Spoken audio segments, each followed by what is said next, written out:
10:43 pasaditas en la República Argentina y como adelantábamos, como decíamos, nos vamos a meter a analizar un escenario.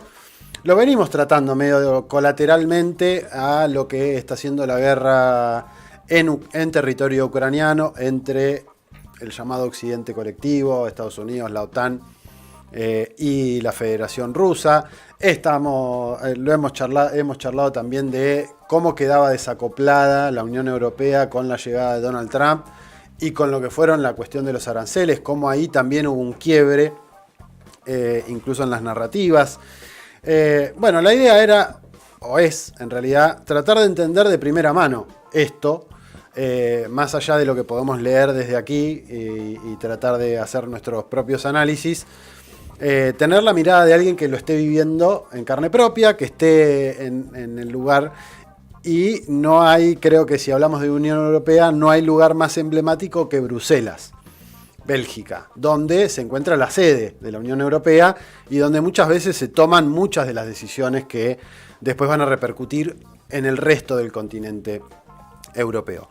Y precisamente a quien invitamos es una ciudadana que está viviendo en Bruselas, militante antiimperialista, como se define ella, y analista geopolítica, Ermelinda Malcote, con quien tenemos el agrado de estar en conversación en este sábado por la mañana, por la tarde, ya en hora europea.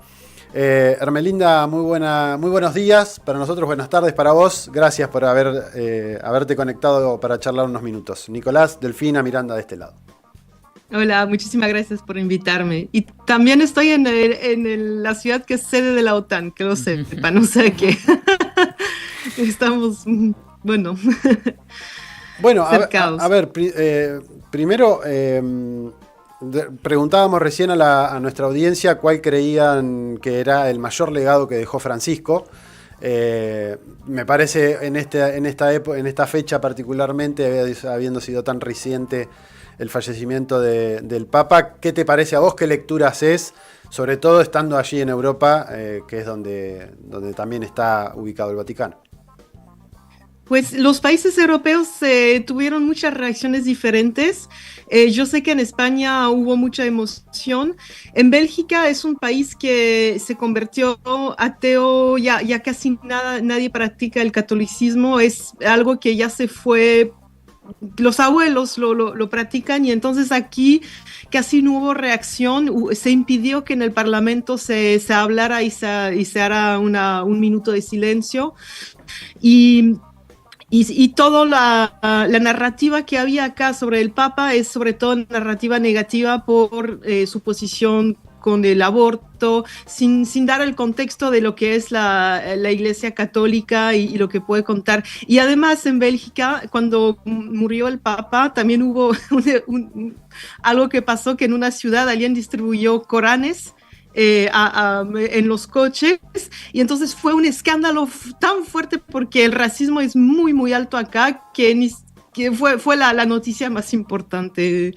Entonces, reacciones muy diferentes en los diferentes países, pero en Bélgica fue casi una no noticia y se impidió que en el Parlamento se hará un minuto de silencio. En relación con esto que decís, era otro de los temas por los cuales íbamos a avanzar. En estos días, no solamente desde la Unión Europea, se planteó la medio como presión o la amenaza contra los países que osen ir a Rusia el 9 de mayo a celebrar o a conmemorar el Día de la Victoria frente al nazismo. Y recién mencionabas esto de que se prohibió un minuto de silencio en homenaje a Francisco. Y digo, ¿cuánta correlación hay entre eso y, por ejemplo, lo que sucedía en el Parlamento estonio, que era uno de los parlamentos que prohibía viajar a Rusia en esa conmemoración, o Alemania, que prohibía las banderas rusas o las banderas rojas o los símbolos rojos el 9 de mayo, que es un día tan emblemático para la historia mundial, pero sobre todo para la europea? Sí, y igualmente si tomamos la posición de nuestros países frente al genocidio en Palestina, también eso nos da a ver que históricamente Europa, especialmente la Unión Europea es esta institución que herede del nazismo, porque realmente, si uno hace la historia de nuestro continente, no hubo desnazificación o epuración del fascismo después de la Segunda Guerra Mundial. O sea que me parece muy lógico que en este momento vemos los países europeos dando todo el apoyo a Ucrania, donde los neonazis tienen un poder muy importante, y que vemos, por ejemplo, que la, entre comillas, cancillera de la Comisión Europea, Kaja Kallas, que es una señora de los países baltos que tiene vínculos muy fuertes con los nazis, o que la misma familia de la presidenta de la Comisión Europea es una familia de la élite financiera, la oligarquía alemana, que esta familia puso Hitler en el poder. Entonces, me parece muy lógico que en la celebración del 9 de mayo en Rusia, la Unión Europea y muchos de los países europeos individualmente estén en contra de participación y poniendo sanciones o tratando de sancionar los que quieren participar, porque ellos lo ven, realmente lo ven con una derrota, como una derrota que Rusia, la Unión Soviética en la época, acabó con el nazismo. Esa es la realidad que estamos viviendo acá. Uh-huh. Yo te quería, ¿cómo estás? Buen día, primero buenas tardes. Delfina te saluda de este lado. En particular, bueno, sobre la situación, ¿qué análisis haces vos sobre, saliendo un poco, quería salirme y no tanto de lo del Papa Francisco, porque pensaba un poco en la situación de la lucha antiarmamentística, ¿no? Que promovía, digamos, el Papa a nivel global, y en particular con todo lo que viene siendo, o la búsqueda de crecimiento del rearme en la Unión Europea ante esta situación, ¿no?, en la que Estados Unidos lo empieza a soltarle la mano en algunos conflictos bélicos. ¿Qué lectura haces sobre esta búsqueda de armamentística que está teniendo la Unión Europea en este contexto, a la luz esto, ¿no?, de una nueva administración de Donald Trump que, bueno, empieza o ya contundentemente les dice, bueno, vamos a quitarles gran parte del financiamiento y de la provisión de armas como hasta el momento? Pues yo hago dos lecturas. Una primera lectura es que Europa parece a un niño malcriado que tiene grandes deseos, pero que no sabe cumplirlos, porque la reindustrialización de Europa me parece un sueño que no puede funcionar.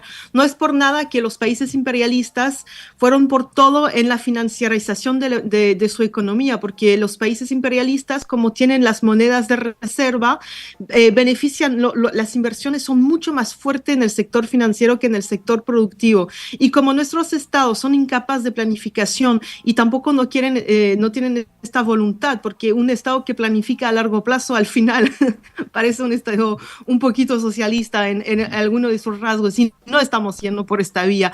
Entonces, claro, van a querer volver a militarizar, pero yo veo todas las bromas que salen en los memes chinos y creo que así vamos a reindustrializar a Europa de una manera muy fallida.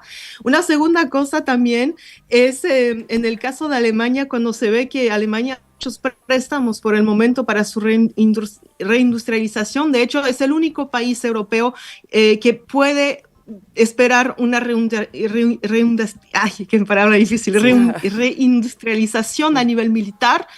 Y ahí vemos que hay muchos préstamos que se hacen por parte de Inglaterra, de la élite financiera francesa y Estados Unidos, y eso es exactamente la misma situación que en los años 30. Entonces, yo creo que si hay un peligro en Europa a nivel del militar, creo que Inglaterra junto a Alemania van a ser los dos países más peligrosos, pero al mismo tiempo yo no veo cómo van a poder ir en contra de esta ola de desindustrialización en la cual estamos. Hermelinda, ¿qué tal? Miranda te saluda. Bueno, Giorgia Meloni estuvo hace algunos días con Trump tratando de llegar a un acuerdo en relación a esta guerra arancelaria con la Unión Europea. Preguntarte o por el momento, ¿qué repercusiones tiene esa disposición del gobierno de Estados Unidos en la economía de la Unión Europea en general? Digo, podemos hablar quizás de algunos países en particular, algunos de hecho recién vos los mencionabas. Y después, ¿qué crees, qué papel puede jugar Europa en este reordenamiento mundial, ¿no? Donde bueno, China comienza a tener un papel protagónico y lo que sentimos o lo que observamos desde acá es que la Unión Europea termina, bueno, pegada o clavada, medio deambulando en el de pasar a tener quizás un poderío de ser un actor importante en la política, a bueno, quedar muy anclada a los intereses norteamericanos. Bueno, sobre el papel de la Unión Europea, creo que va a ser ninguno. Estamos viendo que, por ejemplo, en todas las grandes negociaciones que hubo estos últimos meses, que sea por la cuestión de Palestina, cuando vemos lo que se está negociando con el conflicto en Ucrania, Europa y la Unión Europea están totalmente afuera de todo. Por una razón muy simple, es la consecuencia de su actitud, incapacidad total de diplomacia, incapacidad total de tener el mínimo de confianza que un país puede tener para entrar en negociación con Europa. Todas las negociaciones que se hicieron con Europa en esos últimos momentos fueron fallecidas por culpa de Europa. Si tomamos, por ejemplo, la cuestión de Ucrania, de los acuerdos de Minsk, que fue Europa que los saboteó. Entonces, el papel de Europa, ya que estamos en esta fase económicamente de yendo por atrás, que no estamos capaces de reindustrializar y que no tenemos ninguna diplomacia, entonces ya todo el mundo nos ve por lo que somos, una gran broma. Esa es una primera cosa. Y sobre el tema de los aranceles, Europa, hay mucha agitación, eso sí, muchísima agitación, pero no hay ninguna estrategia. Nada. Incluso a nivel de los estados, por ejemplo, si vemos el estado de Francia, Macron hizo grandes declaraciones diciendo ya vamos a dejar de invertir en Estados Unidos. Y entonces salieron todos los pocos industriales que quedan y dijeron a Macron, ¿y qué crees tú? Que aquí es el socialismo. ¿Tú crees que vas a decir dónde nosotros vamos a invertir? Si queremos invertir en Estados Unidos, vamos a seguir invirtiendo allá. Y si queremos seguir invirtiendo en China, lo vamos a seguir haciendo, porque ¿qué nos vas a decir? Entonces, ni siquiera a nivel nacional, los países, y casi el mismo tema se está viendo en Alemania, en Italia, que vemos que los gobiernos que no tienen ninguna estrategia y ni siquiera a nivel nacional son capaces de alinearse a todos los intereses que están en contradicción para tener una postura a nivel nacional. Y ni hablamos del nivel de la Comisión Europea. Lo que sí va a pasar a nivel de la Comisión Europea es cómo se toman decisiones de manera unilateral, sin ninguna democracia, van a tomar decisiones, pero así, sin ninguna estrategia a largo plazo, ni siquiera a medio plazo. Y históricamente lo que hemos visto es que la Unión Europea siempre va siguiendo lo que les dice su dueño, que es Estados Unidos, porque hay que tomar en cuenta que el proyecto europeo, la Comisión y las instituciones europeas, no es un producto europeo, es una construcción estadounidense, o sea que van a seguir. Hermelina, con gritos de ratas, pero van a seguir. En esto me interesaba tu visión respecto de dos cuestiones. La primera es, en este intercambio, más allá de que Trump o que Estados Unidos sigue siendo Estados Unidos, no es la misma la lógica que tiene Trump que la que tenía Biden o las administraciones anteriores. Ni siquiera se puede decir que es igual al primer mandato de Donald Trump. Y a mí me parece que hay un escenario donde ya Europa queda medio como muy en offside respecto de la lógica con la que se venía acostumbrado. Y China está abierto de brazos diciendo, vengan, nosotros no tenemos ningún problema, hagamos negocios. Rusia también no ha planteado en ningún momento la cuestión de enemistad respecto de Europa, dispuesta a hacer acuerdos. Hay ahí una posibilidad incluso de que haya alguna fragmentación más marcada dentro de la Unión Europea, entre los que sí digan vamos a seguir haciendo negocio, como Orbán en Hungría o Fico en Eslovaquia, que abiertamente dicen hay que parar con la guerra y hay que empezar a reconstituir nuestros comercios. ¿Existe esa posibilidad? O que incluso Macron diga, bueno, no, vamos a seguir hablando con Francia con China y haciendo negocios. Yo no veo esta posibilidad. Primero porque como lo había dicho, las instituciones europeas es un producto de Estados Unidos. Obviamente, los países europeos y la Comisión Europea son más afines al clan neoconservador de Biden, de Obama, de Nuland, etcétera. Pero esas contradicciones que existen en Estados Unidos no van a impactar tanto en la capacidad de obedecer de las instituciones europeas. Esa es una primera cosa. Una segunda cosa que vamos a ver es que por el momento en las instituciones europeas las decisiones se toman todos los países tienen que estar de acuerdo, y lo que se está tratando por el momento es que dentro de la Comisión Europea las decisiones se tomen a la mayoría y no a la unanimidad. Entonces, lo que tratan de hacer es que países como, por ejemplo, Hungría, porque hay que tomar en cuenta que Hungría tiene con China un acuerdo que se llama All Weather Agreements, que es el acuerdo, el nivel de imbricación el más alto que China puede tener con otros países. O sea que realmente son acuerdos muy fuertes que hay entre los dos. Y entonces están tratando de transformar las instituciones europeas para que países como Hungría o Eslovaquia no puedan tener este papel que hoy día tienen y que todavía tienen un poder de negar algunas decisiones. Entonces vamos a ver una transformación de las instituciones europeas para que vayan siguiendo más y más lo que manda Estados Unidos. Y para darles un ejemplo, si vemos el tema de la energía, porque nos han cortado del gas ruso y ahora se está perdiendo muchos empleos y estamos entrando en una recesión que cada día es más fuerte. Y el hecho es que esta misma cosa ya ocurrió en Europa en los años 50, porque en los años 50 teníamos acceso a carbón de Europa del Este y nos cortaron. Estados Unidos con el Plan Marshall nos cortó del carbón de Europa del Este y nos forzó a comprar el de Estados Unidos, que estaba en sobreproducción y que estaba de mala calidad, muy caro, etcétera, y Europa se cayó. Desde el principio Europa funciona así. Entonces no veo que va a cambiar, y además veo que va a ser más y más controlador de lo que un país puede decidir, y eso va a tener un impacto muy fuerte en los estados de bienestar que existían en Europa y que ya se están acabando.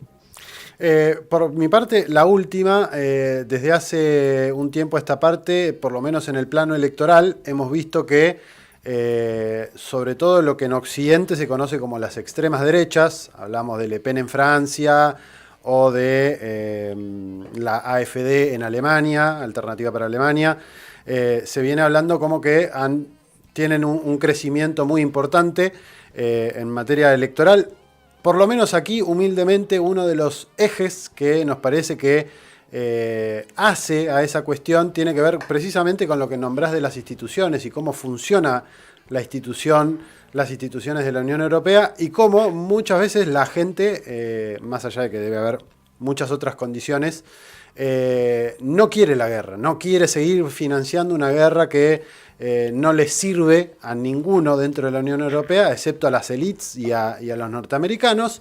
Y encontrábamos en ese punto en decirle basta a la guerra, que es algo que ha hecho AfD, ha hecho Le Pen en su primer momento, ha hecho Orbán, ha hecho Fico. Un elemento que está elevando a esas expresiones que, repito, en Occidente se consideran como extremas derechas. Algunos llaman nacionalistas o nacionalismos. Primero, más allá de que sé que son distintas en cada país, pero alguna consideración respecto de estas agrupaciones o de estos nucleamientos que tienen vestigios de fascismo o de nazismo en algunos componentes dentro, pero que es mucho más complejo, me parece, tratar de entenderlos. Bueno, ¿qué puede pasar en ese plano, teniendo en cuenta esto que marcás, que la Unión Europea como institución no va a permitir, o eso es lo que parece, que siga teniendo injerencia china, que se vuelva a reconstituir lazos con Rusia y demás? Yo creo que la posición de estas extremas derechas, yo creo que el caso de Hungría es un poco aparte porque está en el poder. Entonces, creo que al nivel interior, Orbán es un catástrofe, pero a nivel de las instituciones europeas, él brinda otra visión. Es algo una contradicción, tenemos que vivir con esta. Obviamente no me gustaría vivir bajo un gobierno como el de Orbán, pero a nivel de las instituciones europeas, él lleva algo nuevo. Fico él es de izquierda y bueno, eso es, pero también lleva una posición un poquito similar a la de Hungría. Dentro de los países donde las extremas derechas todavía no han llegado al poder, bueno, primero hay que precisar, si vemos, por ejemplo, el gobierno de Macron, se dice del centro, pero cuando uno ve su política en acta, no tiene nada de diferente de una política de extrema derecha.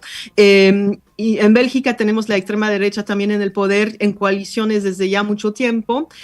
El caso de la AfD, el caso de Marine Le Pen, el Rassemblement National en Francia, creo que su posición es una posición muy oportunista, porque si vemos o sea, ¿quiénes son los dirigentes de estos partidos? Son muy vinculados con la élite financiera, la oligarquía europea financiera. Entonces, yo creo que este discurso lo tienen para tener votos, porque saben, es un oportunismo electoral. Al momento que van a llegar al poder, van a seguir, yo creo, con la misma política. Y el hecho, por ejemplo, es que si vemos la composición del Parlamento Europeo, la extrema derecha es muy fuerte. Y no vemos que llevan una política diferente en el caso de Ucrania, etcétera. Y en el caso de la AfD en Alemania, yo casi estoy segura que dentro de 5 años vamos a ver mucha gente de los partidos principales alemanes como el CDU y los otros partidos que van a migrar hacia la AfD y creo que va a haber una recomposición y que precisamente la izquierda, una parte de la izquierda en Alemania que no se opuso a la idea de que se iba a censurar la AfD, van a ser los que van a ser censurados en 5 años cuando se reconfigura esa derecha. Entonces, lo veo muy peligroso. Es una postura oportunista y que viene con un discurso sobre la guerra que es interesante, pero que de mi punto de vista es oportunista, pero vienen con una porquería en términos de inmigración, de racismo, va a ser catastrófico y también al nivel de la destrucción del Estado social, etcétera. O sea que es bastante preocupante. Pero el problema que tenemos acá, sobre todo, es que no hay partidos de izquierda que sean suficientemente fuertes con un discurso político que lleve a las masas a adherir, que las izquierdas se han convertido en no sé, una cosa que o sea, perdieron su alma, o sea que todavía nos falta una izquierda capaz de reunir las masas populares con un discurso realmente pacifista y un discurso de izquierda y que sea antiimperialista, porque el problema también que tenemos en Europa es que tenemos que entender que somos una gran parte del problema y eso no se plantea. Hermelinda, yo te quería consultar, recién quizás estaba hablando más en términos electorales o digo, cuál es, digamos, cómo van creciendo algunos partidos, ya sean en el gobierno o en las coaliciones o en los parlamentos, pero me interesa saber, porque lo mencionaste hace un rato con respecto al gas ruso y al nivel de recesión que se está viviendo en Europa o en algunos en gran parte de los países de la Unión Europea, preguntarte ¿cómo caracterizás vos el clima social que está habiendo? Digo, ¿cuál es? Porque muchas veces, digo, algo que, por ejemplo, en Argentina lo tenemos muy en cuenta, es como, bueno, no es lo mismo cómo se manifiesta el clima social en las elecciones que cómo uno realmente puede ver que está la sociedad sintiéndose con respecto más que nada, no solo a los partidos políticos, sino a las instituciones en general. Digo, ¿cuál es la sensación con respecto a la Unión Europea, con respecto a la OTAN? Bueno, decíamos, vos estás en Bruselas, centro del poder político de esto. También, bueno, digamos, Bélgica, cuna de Ursula von der Leyen. Digo, ¿cómo se siente desde donde vos estás, pero en general el clima con respecto a esta situación que está atravesando el continente? Hay varias cosas. Primero, sobre las instituciones europeas, etcétera. Todos hemos sido educados aquí pensando que la Unión Europea es un vector de paz, un vector de crecimiento social, etcétera. Y aunque toda la realidad nos enseña lo contrario, es algo que está en la mente. La propaganda pro-europea, pro-OTAN es tan fuerte que la gente no es capaz de cuestionarlo. Y tenemos también que tomar en cuenta que las pocas veces que se ha cuestionado, lo hemos pagado duro. Por ejemplo, en Bélgica, cuando hubo masivas manifestaciones, cuando los Estados Unidos pusieron los misiles nucleares en Bruselas, hubo masivas manifestaciones en contra de esto. Fue en los años 90, finales de 80, 90. Tuvimos matanzas en los supermercados organizados por las redes Gladio, las redes Stay Behind, que son estas redes de ex-nazis, ex-fascistas que fueron organizadas por Estados Unidos después de la Segunda Guerra Mundial y que siguen existiendo hasta hoy. Y ellos organizaron grandes matanzas en los supermercados en Bélgica. Es una cosa que no se sabe. En Italia también hubo muchos actos terroristas por estas bandas criminales organizadas por la OTAN. O sea que cuando uno quiere ir de manera contundente en contra de esas instituciones, cuando la propaganda ya no funciona, ahí nos vienen estas organizaciones fascistas, ¿no? Esa es una primera cosa, es que la propaganda funciona muy bien y cuando no funcionan tienen otras herramientas. Una segunda cosa es que además de la propaganda que hay por estas instituciones, también hay el hecho que somos países imperialistas y tienen que darse cuenta a qué punto la gente aquí teme perder el privilegio que nos da ser imperialistas. La gente teme, realmente es algo emocional. Y cuando yo les voy diciendo, pero te das cuenta que, porque, por ejemplo, si tomamos la seguridad social aquí, el pacto a salir de la Segunda Guerra Mundial era que lo íbamos a pagar los burgueses y los trabajadores, y que los burgueses iban a pagar más. La situación es que ahorita los que más lo pagan son la clase trabajadora y la clase burguesa, que así no la paga. Entonces, lo que se paga con la clase trabajadora y con la deuda. ¿Y por qué podemos hacer deuda en Bélgica? Porque somos un país imperialista, no pagamos nuestras deudas, casi nada. Entonces la gente teme perder lo que tiene y es algo que está visceralmente aquí, y por eso yo decía, necesitamos una izquierda que sea capaz de plantear esos temas imperialistas para entender que estamos colaborando en este sistema, aunque sea de manera inconsciente, etcétera, pero todo el mundo sabe aquí que el 3% de nuestro PIB lo viene del privilegio extraordinario que tenemos por ser países imperialistas. Y entonces esto tiene un fuerte impacto en las poblaciones que tienen dificultades a salir porque temen perder lo que están teniendo. Y lo que estamos viendo al mismo tiempo es que con toda esa voluntad de entrar en guerra, de reindustrializar, etcétera, etcétera, lo que vamos a perder son nuestros derechos sociales que tenemos. Y el problema es que si no planteamos la cuestión de una buena manera, en alianzas con todos los pueblos del mundo, vamos a perder en esta cuestión. Y la realidad es que cuando yo lo veo desde acá, no veo que Europa sea capaz de liderar cualquier lucha, sino seguir otras luchas que nos va a despertar cuando vamos a ver África levantándose, cuando vemos América Latina levantándose, ahí nos da un poquito de ánimo. Cuando vemos Palestina, la gente sale a la calle porque se da cuenta de que hay un fuego ahí. Pero nosotros vamos a seguir, no vamos a ser los que lideran algo. Hermelinda, clarísimo el análisis que nos has compartido. Hemos abarcado, creo que, muchos de los grandes temas que hoy están siendo moneda de análisis, sobre todo en lo que sucede allí en territorio europeo. Te agradecemos, obviamente, por haberte tomado estos minutos para charlar con nosotros un sábado por la mañana. Y bueno, será hasta cualquier oportunidad para seguir profundizando y debatiendo qué es lo que va sucediendo en este mundo. Con muchísimo gusto. Un abrazo grande. Chao, chao. Charlábamos con Hermelinda Malcot, o Malcote, ciudadana belga, que supo andar por aquí, por nuestra América.